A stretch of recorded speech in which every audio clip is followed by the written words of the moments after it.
আমার একটা ছেলেরে আমি দীর্ঘ 4-5 বছর ধরে দেখতাম, প্রত্যেক মাহফিলে দেখছি হে সামনে বসে, আমি বইলেই তারে নজরে পড়তাম। পরে একদিন আমি তারে ডাকছি, ডাইকে আমি বললাম তুমি কি করো? কয় হুজুর আমি মানে প্রতিদিন ঘাস কাটি, আর ঘাস কাইটা বিক্রি করি, যা পাই তা দিয়ে সংসার চালাই। তাই বললাম তুমি যে সব মাহফিলে আসো, আমি দেখলাম তোমারে।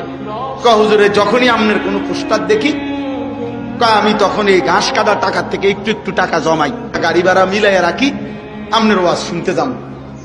তাই বললাম যে মাশাআল্লাহ। তো আমি বললাম যে তো আর কিছু কইবানি? কও যে আমার জীবনের একটা স্বপ্ন আছে। আমি বললাম কি স্বপ্ন কও?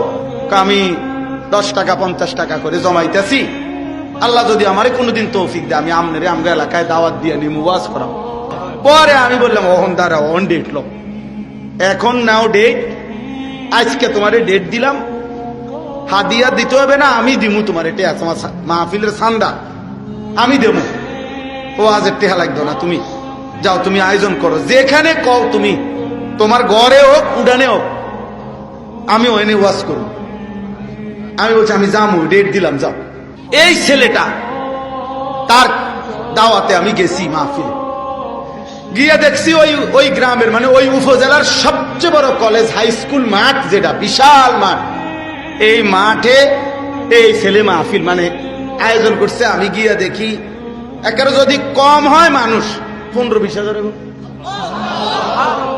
স্টেজে যদি একেবারে না হয় হুজুর 300-400 হুজুর হইব। হুজুর খেলাফত মজলিসের যিনি কেন্দ্রীয় আমির, এই যে দেওয়াল ঘড়ি মার্কার যে খেলাফত মজলিস, উনি বসা পাশে, ওনার বাড়িতে বানিয়েছে বড় বড় হুজুর সব। তাই বললাম কি রে কারবারটা কি?